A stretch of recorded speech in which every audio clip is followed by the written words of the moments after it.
Good afternoon students, हमारा taxes in India चल रहा है।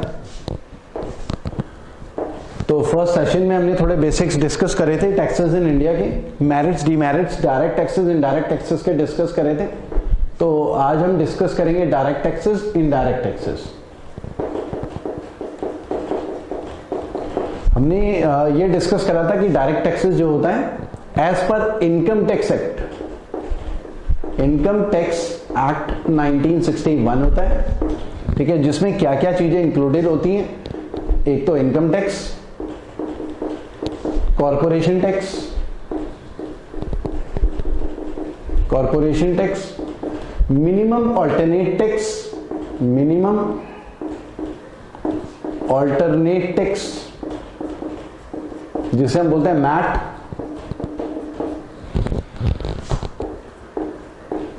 Angel tax, fringe benefit tax,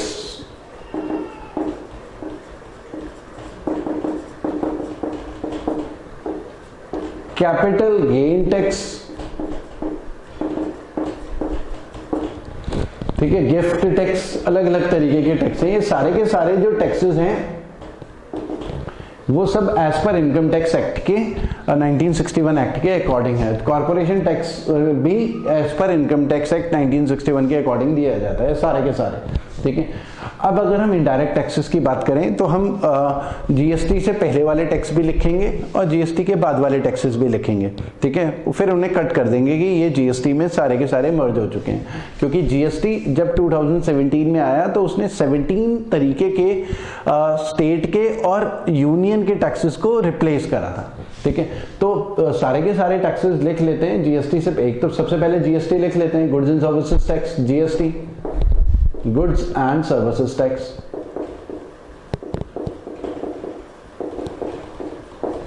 और हमारे पास डायरेक्ट टैक्सेस को कलेक्ट करने के लिए central board of direct taxes है, CBDT, central board of direct taxes.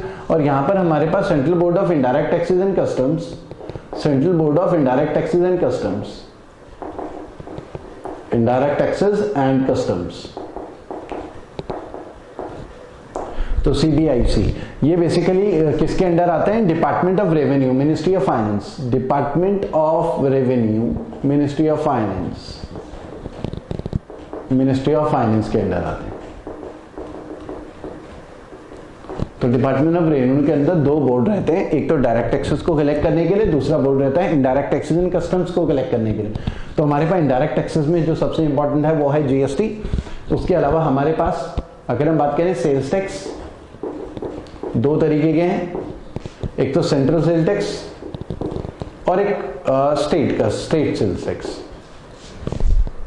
इसी तरीके से VAT, value added tax, central और स्टेट, ठीक है। हम सारे लिख रहे हैं, जो जीएसटी से पहले थे वो भी हम डिस्कस करेंगे, ठीक है। उसके अलावा हमारे पास एक्साइज ड्यूटी, उसके अलावा customs duty, service tax, entertainment tax,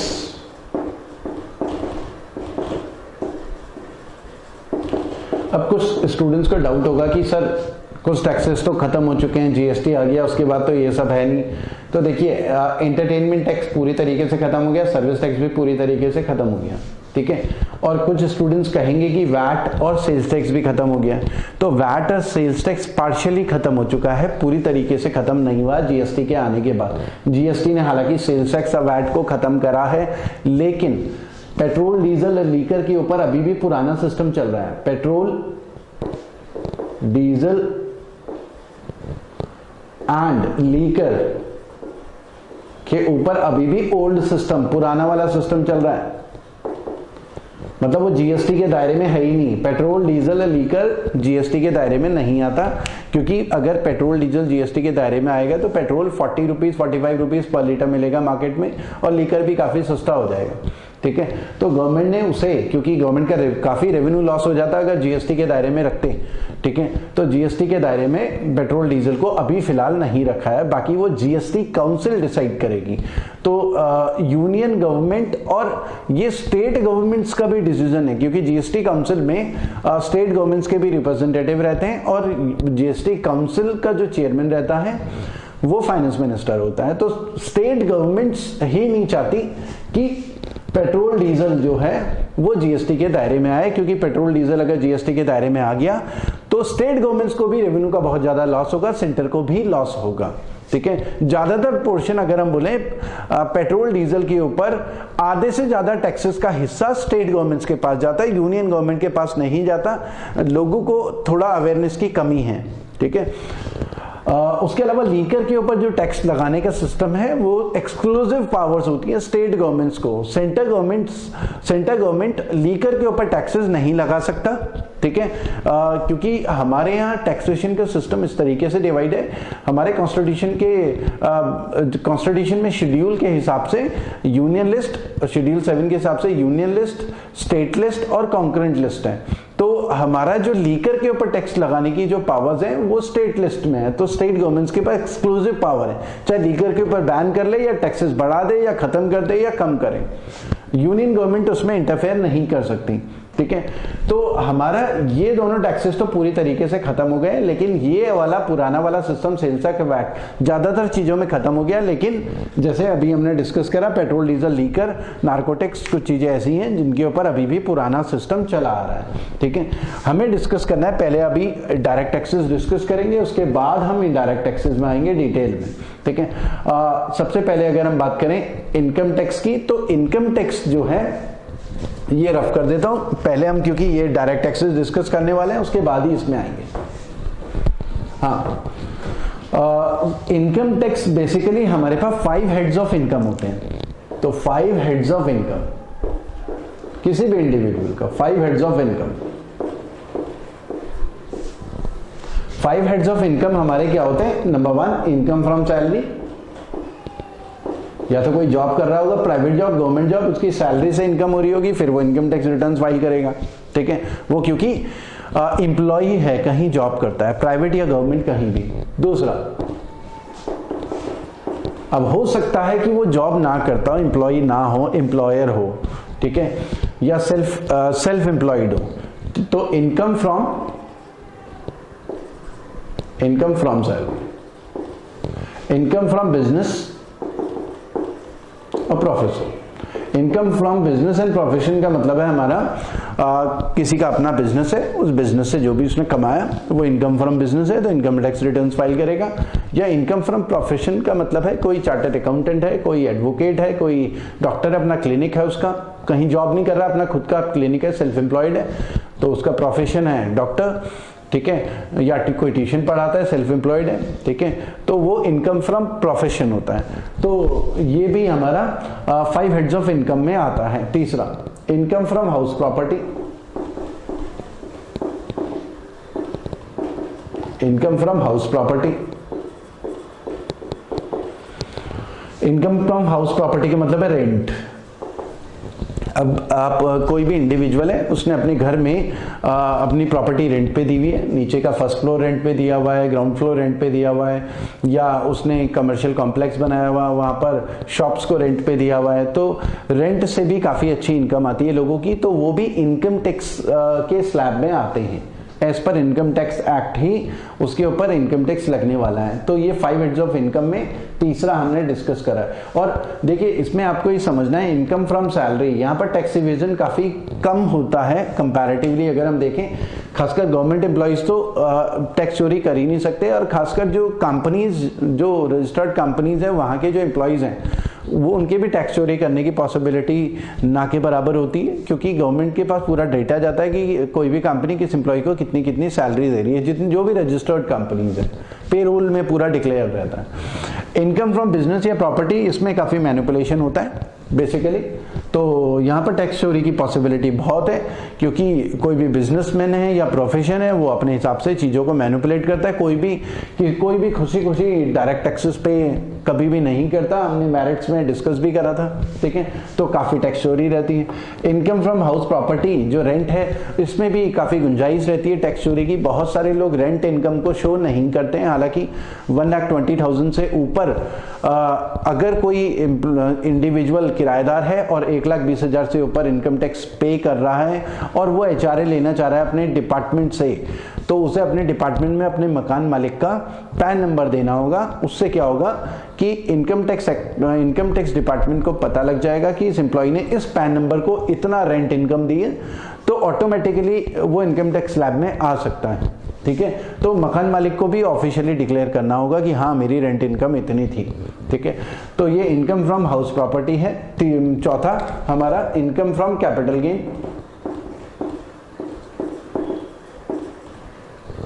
capital gain क्या होते हैं? कैपिटल गेन का मतलब है कि अगर मान लिया आपने एक प्रॉपर्टी खरीदी 15 लाख की, उस प्रॉपर्टी को 18 लाख में बेच दिया। मान लो कि 2015 में खरीदी थी और 2025 में आपने बेचा 18 लाख का, तो आपको इन 10 साल में 3 लाख का वैसे तो कैपिटल गेन काफी ज्यादा होता है प्रॉपर्टी में, तो मैंने तो एक एग्जांपल लिया कि 15 लाख में प्रॉपर्टी खरीदी और 18 लाख में बेची, तो आपको 3 लाख का कैपिटल गेन है। तो ये 3 लाख आपकी इनकम है, ये 3 लाख आपकी इनकम है, ठीक है। तो वो कैपिटल गेन्स में आएगा आपका 5 हेड्स ऑफ इनकम में, ठीक है। तो ये कैपिटल गेन्स में आता है। एक और एग्जांपल लेते हैं। मान लो कि आपने बहुत सारे शेयर्स खरीदे और एक यूनिट शेयर की वैल्यू थी 365 रुपीज पर यूनिट। आज खरीदे, 2 महीने के बाद बेच दिए 371 रुपीज पर यूनिट में, 367 रुपीज पर यूनिट में। पर यूनिट आपको 2 रुपीज का कैपिटल गेन हुआ जी, क्योंकि प्रॉपर्टी के ऊपर या शेयर्स में जो इन्वेस्टमेंट होता है वो कैपिटल इन्वेस्टमेंट होता है। तो उस कैपिटल इन्वेस्टमेंट के ऊपर हमें जो भी एक्स्ट्रा फायदा होगा उसे हम कैपिटल गेन बोलते हैं। तो बेसिकली हमारी इनकम में ऐड होता है, तो कैपिटल गेन टैक्स उसके ऊपर लगता है, ठीक है। और वैसे अगर हम देखें इसमें भी 2 तरीके के होते हैं, शॉर्ट टर्म और long term. Short term capital gain और लॉन्ग टर्म कैपिटल गेन। तो short term capital gain tax, long term capital gain tax.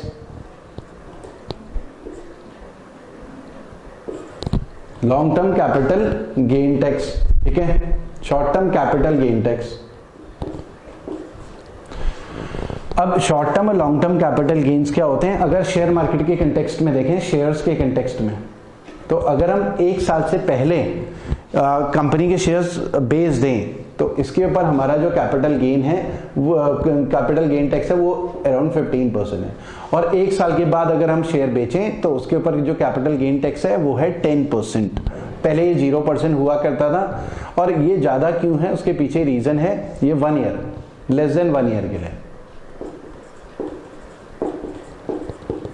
उसके पीछे रीजन ये है ताकि कोई भी इंडिविजुअल इन्वेस्टमेंट करे तो वो ये सोचे कि मैं कम से कम 1 साल के लिए तो लगाऊं, क्योंकि 1 साल से पहले अगर वो बेच देगा तो उसको ज्यादा टैक्स पे करना पड़ेगा। तो उससे क्या होगा, मार्केट में फ्लक्चुएशंस कम होंगी शेयर मार्केट में। तो जो भी इंडिविजुअल शेयर मार्केट में पैसा लगा रहा है तो वो थोड़ा रुक के पैसा निकालेगा वापस शेयर मार्केट से, एक स्टेबिलिटी रहेगी शेयर मार्केट में, तो लंबे टाइम तक लगाएगा, ठीक है। जल्दी करेगा, जल्दी वापस खींच लेगा पैसा 1 साल से पहले, तो 15% उसके ऊपर कैपिटल गेन टैक्स लगने वाला है। ये वैसे तो 0% है, 10% LTCG long term capital gain tax तब पड़ता है जब capital gain is over 1 lakh per year. एक फाइनेंशियल ईयर में जब आपका कैपिटल गेन 1 लाख से ऊपर निकल जाए तभी आपको 10% टैक्स देना है, वरना नहीं देना। और ये बेसिकली जो बड़े इन्वेस्टर्स होते हैं उनको टारगेट करने के लिए किया गया है। छोटे छोटे इन्वेस्टर, छोटे छोटे जो कैपिटल गेन्स होते हैं, सरकार उनके ऊपर टैक्स नहीं लगा रही है। और ये तो शेयर्स के मामले में बोल रहा है। वैसे अगर हम बोले शॉर्ट टर्म और long term capital gain tax, property के मामले में 2 इयर्स का टाइम पीरियड होता है, ठीक है। और 2 साल से ज्यादा के बाद अगर हम प्रॉपर्टी बेचते हैं, जैसे मैंने बोला 10 साल या 2 साल से 2.5 साल या 3 साल में बेचे, ठीक है, तो हम बोलेंगे लॉन्ग टर्म कैपिटल गेन है प्रॉपर्टी में, ठीक है। तो ये भी हमारा एक इनकम फ्रॉम कैपिटल गेन्स में आता है। उसके अलावा हमारा income from other services, income from other services, income from other services. Income from other services का मतलब है कि जैसे कौन बनेगा करोड़पति में अगर हम कुछ अमाउंट जीत जाएं तो वो हमारा 5 हेड्स ऑफ इनकम में ही आता है। या बैंक में फिक्स डिपॉजिट किया था, ठीक है, उसमें इंटरेस्ट जो हमने कमाया, इंटरेस्ट ऑन एफडी, वो भी अदर इनकम में आता है, ठीक है। Interest on FD, fix deposit के ऊपर जो भी इंटरेस्ट अर्न कर रहे हैं, तो वो सब 5 हेड्स ऑफ इनकम में आता है। तो इंटरेस्ट ऑन एफडी के ऊपर सरकार टीडीएस भी लगाती है, tax deduction at source, TDS. Basically जो भी जैसे 40,000 से ज्यादा अगर एक साल में हमारा इंटरेस्ट बन रहा है बैंक में फिक्स डिपॉजिट में, तो वहीं से बैंक से ही TDS, tax deduction at source, वहीं से टीडीएस कटकर 20% इनकम टैक्स डिपार्टमेंट में डिपॉजिट हो जाएगा। बेसिकली हमें इनकम टैक्स रिटर्न्स में अलग से फाइल करने की जरूरत नहीं होती, वो वहीं फाइल हो जाएगा।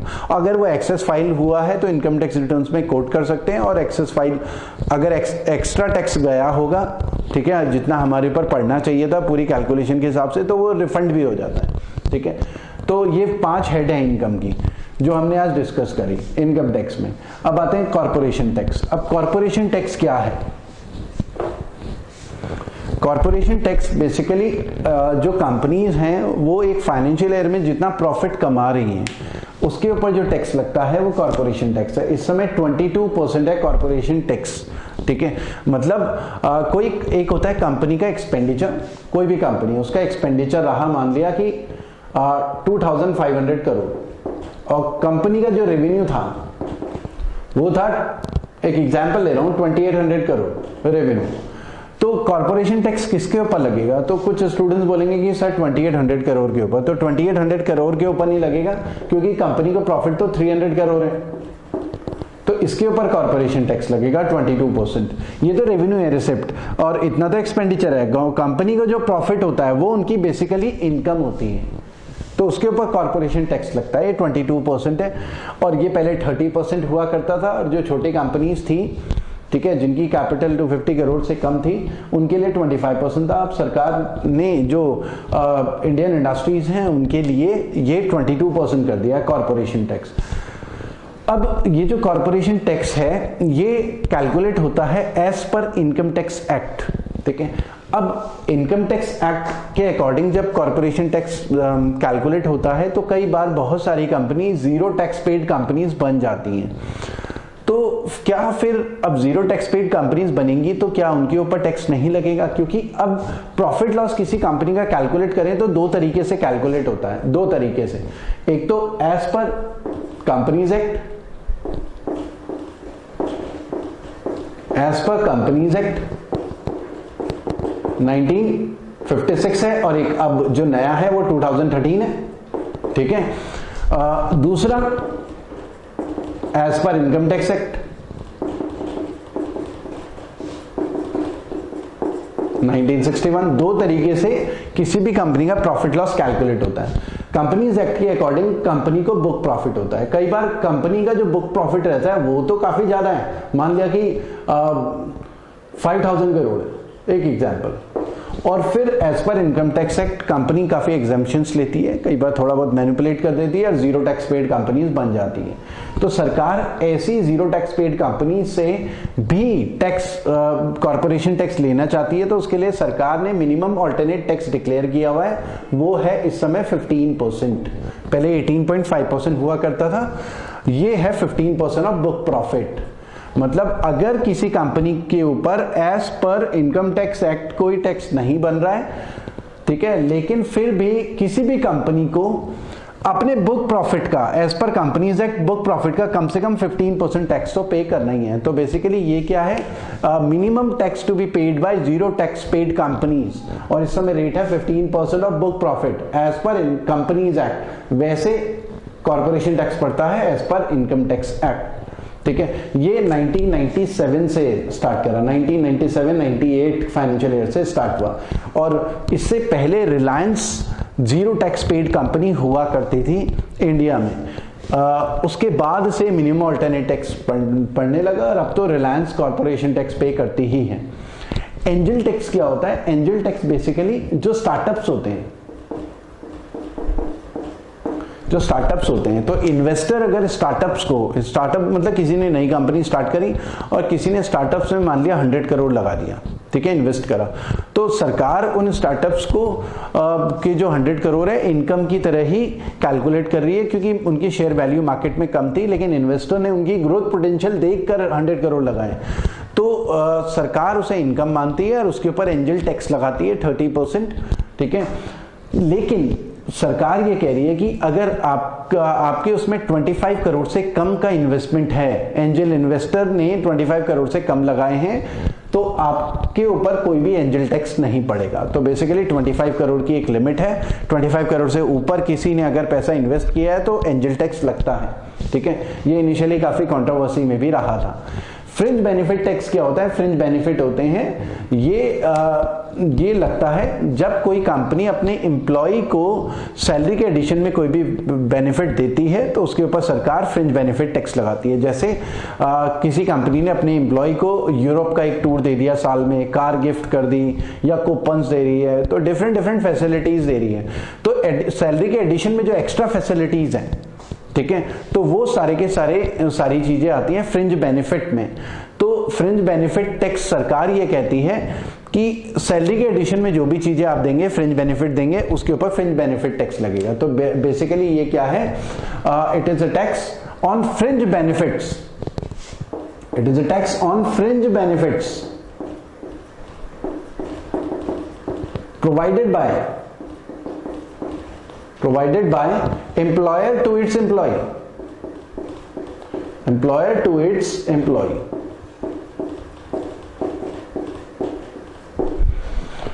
ठीक है। तो ये जो फ्रिंज बेनिफिट है ये हमारा 2005 से स्टार्ट हुआ, उससे पहले फ्रिंज बेनिफिट टैक्स का कोई सिस्टम नहीं था। उससे पहले काफी कंपनीज क्या कर रही थी, अपनी एम्प्लॉइज को सैलरी के एडिशन में फ्रिंज बेनिफिट दे रही थी, और मान लिया कि कंपनी अपने एम्प्लॉय को पैकेज दे रही है 6 लाख पर एनम का और 2 लाख का फ्रिंज बेनिफिट दे रही थी। जैसे यूरोप का टूर हो गया, कंपनी कूपन्स हो गए, कार गिफ्ट कर रहे हैं, डिफरेंट चीजें थी, तो 2-3 लाख का फ्रिंज बेनिफिट दे रही थी। तो उसके अब हो क्या रहा था, वो उस इंडिविजुअल को फिर इनकम टैक्स कम पड़ रहा था। वो तो अपनी सैलरी दिखा रहा है कि ओवरऑल साल की 6 लाख, तो बेसिकली मैनिपुलेशन हो रहा है। तो कंपनी क्या कर रही है, एम्प्लॉय के ऊपर ना जो सैलरी उसकी बनती है उसके ऊपर टैक्स लायबिलिटी कम बन रही थी। तो सरकार को धीरे धीरे समझ आने लगा, सरकार ने बोला नहीं, सैलरी के एडिशन में जो भी आप फ्रिंज बेनिफिट दे रहे हो उसके ऊपर टैक्स पड़ेगा, फ्रिंज बेनिफिट टैक्स, ठीक है। तो ये फ्रिंज बेनिफिट टैक्स होता है। कैपिटल गेन टैक्स तो अभी हमने डिस्कस करा ही है, जो कि इनकम टैक्स में ही इंक्लूडेड होता है, अलग से भी मैंने लिख लिया है। उसके अलावा गिफ्ट टैक्स भी होता है। गिफ्ट टैक्स, मान लिया किसी ने मुझे करोड़ों की प्रॉपर्टी गिफ्ट करी तो उसके ऊपर वो मेरी इनकम मानी जाएगी। अगर वो मेरे ब्लड रिलेशन में नहीं है तो उसके ऊपर गिफ्ट टैक्स बनता है। तो स्टूडेंट्स आज इतना ही करते हैं, और फिर नेक्स्ट सेशन में हम इनडायरेक्ट टैक्सेस से रिलेटेड चीजें डिस्कस करेंगे। Okay, thank you.